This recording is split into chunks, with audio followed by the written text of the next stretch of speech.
Hello everyone and welcome to another edition of CN Meets. I'm Martin Fullard and today I am delighted to be joined by Chinab Chugh, the Chief Technology Officer at Jublia, all the way over there in Singapore. How are you today, Chinab? I believe it's about 4 in the afternoon over there at the moment, isn't it? Yes, that's right. Very well, Martin. It's a rainy day actually today here in Singapore. So it's a pleasant break from the hot and humid weather of Singapore. Oh my goodness me. Well, it's sunny here in London. So, we seem to have swapped roles in the world. Chinab, it's great that you can be here today. And I just wanted to really begin with a quick question about Jublia, really. What is it? Can you give us a bit of an introduction so the marketplace understands? For sure. So Jublia is an established leader in business matching and event data analytics. We're headquartered in Singapore with a global presence to our regional teams. And we specialize in providing a digital platform which caters for physical, virtual, and hybrid events. We've been around for 8 years now, and in this time, we have done over 5,000 events, generating over 3 million one-on-one meetings. Our features boost the engagement of attending an event. So if you're a user of Jublia, you're essentially going on to handle 2 C's in our platform. The first one is content discovery, or the second is contacts or business matching. And as one of the pioneers in the field of business matching and data, our experience together with the portfolio comprising of an international clientele has allowed us to be dynamic in our response to COVID-19. So upon the starting of the pandemic last year, we swiftly adapted our existing operations to effectively service this new digital attendee. And some of these innovations we built from last year and continuing till now, includes our secure video meeting platform. We have a live stream integrations, virtual exhibition booths for the trade shows, and an e-marketplace for product showcases as well. Good stuff. Now, let's talk bigger picture. Has the event landscape changed permanently because of the COVID-19 pandemic, do you think? Are online events kind of going to be considered more normal practice going forward? Okay, so I personally believe that fully online events would not necessarily be considered the normal practice going forward, but rather online elements would definitely be a mainstay in the events industry moving forward. This is due to the numerous advantages of these online elements, such as an extended engagement period, a global audience, and a wider reach, which organizers would definitely want to continue maximizing. And virtual events are budget friendly. We don't have rent costs. There is no event stand building costs as well. And it's just been a year, but we're constantly getting better at these virtual events. So I'm pretty sure that this year will bring together some amazing virtual interaction models. And it's going to be hard for organizers to close their eyes towards that. But I'm just thinking also, like, what does this mean towards our age-old physical events? We've been brought up with those. So I personally feel that live events will continue because the human need of, or even desire for physical social interaction is too strong for live events to completely turn obsolete. Over the past month itself, physical events have returned and in a different style because of the safety measures. We saw and worked with some, like for example, GeoConnect Asia, which just happened last week in Singapore. So this leads to the topic of a hybrid future in which Jublia has actually written a white paper about as well. We believe that hybrid events could be seen as seizing the best of both worlds, where we reap the traditional benefits of physical interaction while leveraging the advantages of an online platform. So by incorporating these virtual elements in the different phases of a live event, organizers are not only able to complement and extend an event offering, but also build a unified attendee experience of physical and virtual experiences for the attendees. And an interesting data fact, we need to remember that about 25% of the corporate marketing budget is traditionally devoted to offline marketing, which we're familiar as physical events. So hybrid formats present event organizers with a very interesting opportunity to actually capture the remaining 75%. That's really interesting. So let's talk about data then. Data is a topic which scares many event professionals around the world. What questions should they ask of a technology partner when establishing that the data that they handle will be safe? We live in an age of cybersecurity concerns, and we need to make sure we reassure these people, don't we? For sure. And data security should indeed scare people. If it doesn't, they need to be worried about that instead.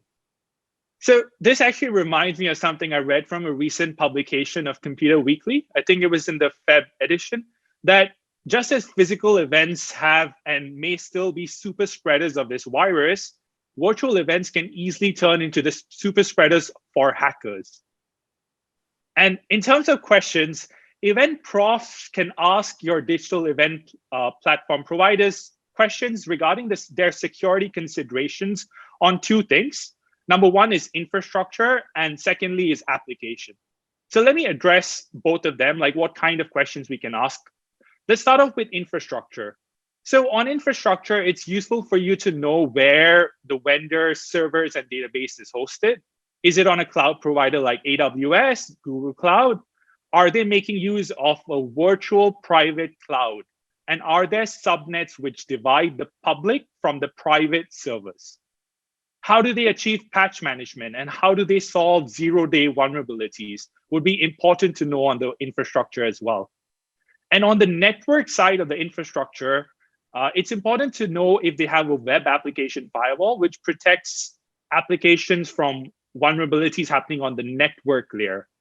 And finally, on the data side of the infrastructure, it is important that all data is encrypted, not only once it's stored in the database, but whenever it's moving around between the different components of the application, it is encrypted as well.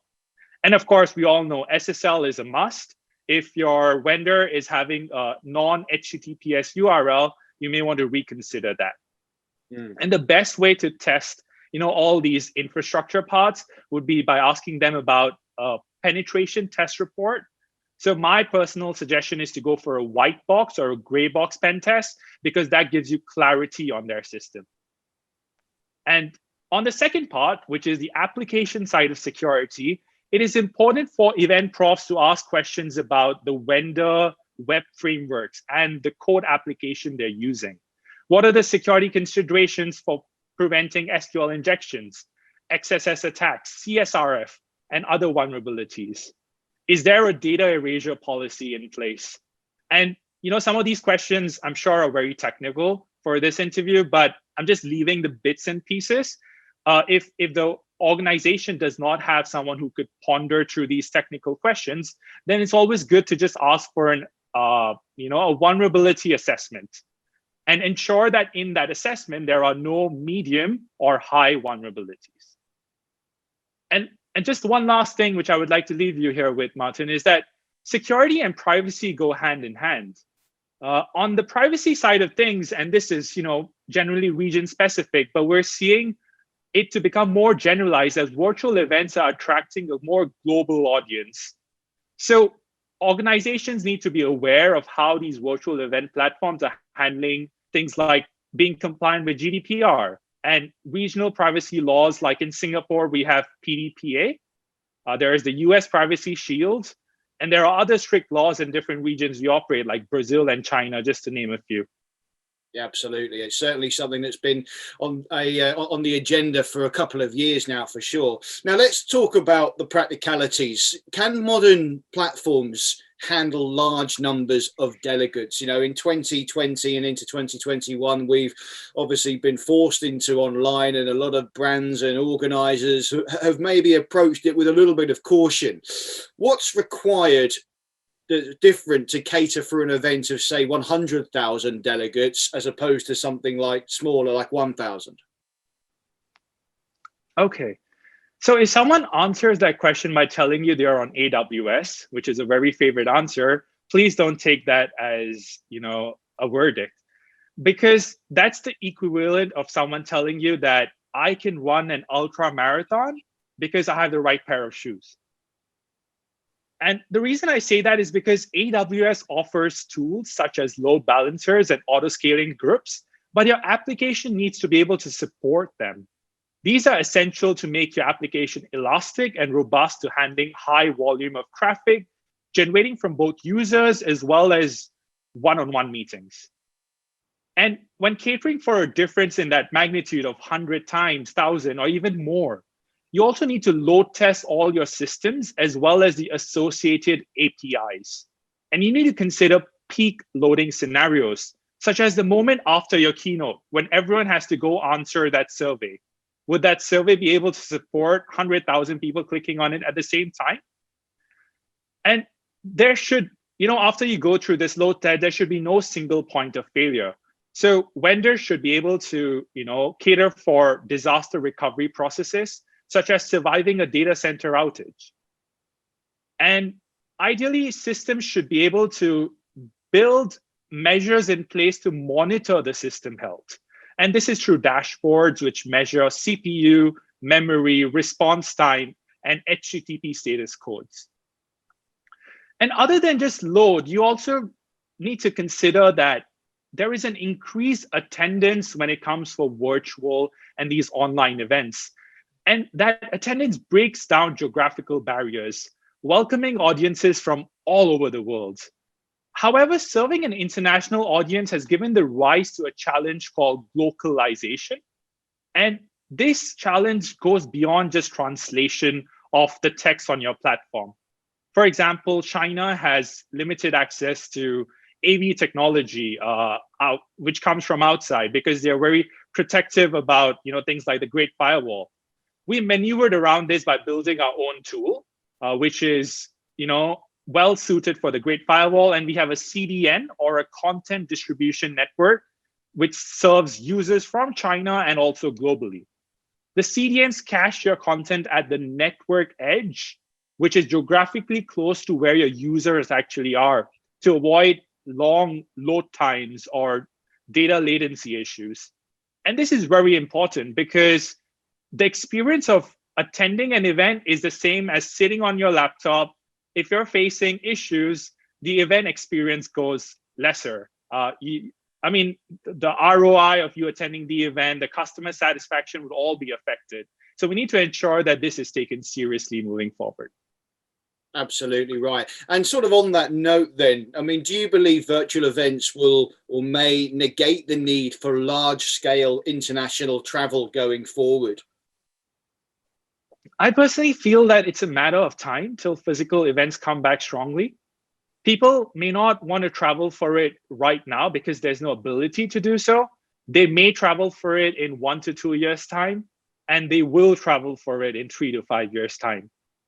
But there's more complexity than just that.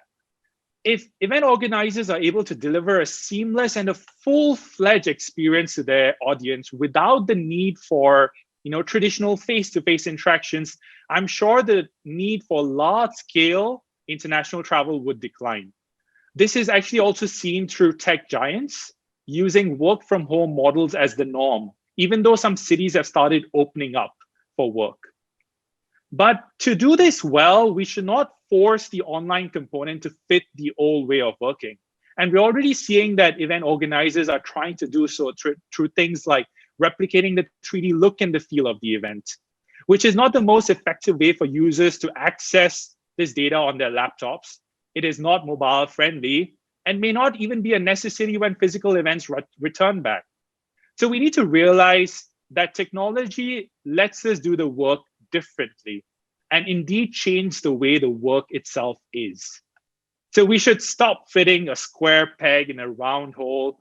And that also goes to reckon that every event in our industry is so unique. We have different types of audiences. It caters for different markets, achieving different goals. So there is really no single cookie cutter model approach which we should take for this. I personally expect myself to get on a plane to visit events in the future, which doesn't require me to be spending all my time on a computer screen, as if I don't do that enough being the CTO. But I also hope to take part in completely different ways to communicate ideas, make connections with people in the industry that doesn't rely for all of us to be physically together at the same time. Absolutely And right as well. That's very interesting. And I think the last question I'm going to throw at you, Chinab, is what can the analytics tell you about your audience in an online capacity? Because you do get a far deeper data set and a deeper understanding of your delegates, don't you?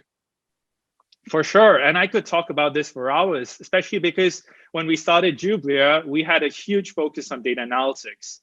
We feel events is a data-rich industry and a catalyst for understanding economic trends, especially through the behavior of users. Ironically, though, it had to take a crisis to force the event industry to wake up to data. But data is also a buzzword, and saying that it is important is passé. Everyone knows that by now. The application of data is the most important piece of the puzzle. Knowing how to interpret, comprehend, and make decisions using data is the goal. And this doesn't happen overnight in any organization. It needs a data-driven culture to be cultivated for this to work. And most people would ask, what kind of data, what do we do with all of this data? So first, it's important to know the different data sets out there. Events have two kinds of data sets, which we reckon. The first one is data that is explicit, sometimes known as profile data, which is generally collected through your explicit user action, like submitting a registration form. And the other data set is an implicit data, which is assessed data through user actions on a digital event platform. Within Jublia's analytics dashboard, we overlap the profile and implicit user data sets to generate macro trends of the event, which allow the organizers to generate better events, more sales, and better understanding about their customers. And these data sets can be mixed and matched on request, and our business consultants analyze each event with the organizers because we want to promote this trend of making use of data in this industry.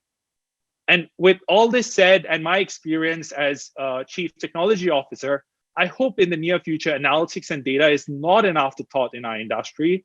And I'm very proud and glad that Jublia is one of the driving forces behind this change in mentality.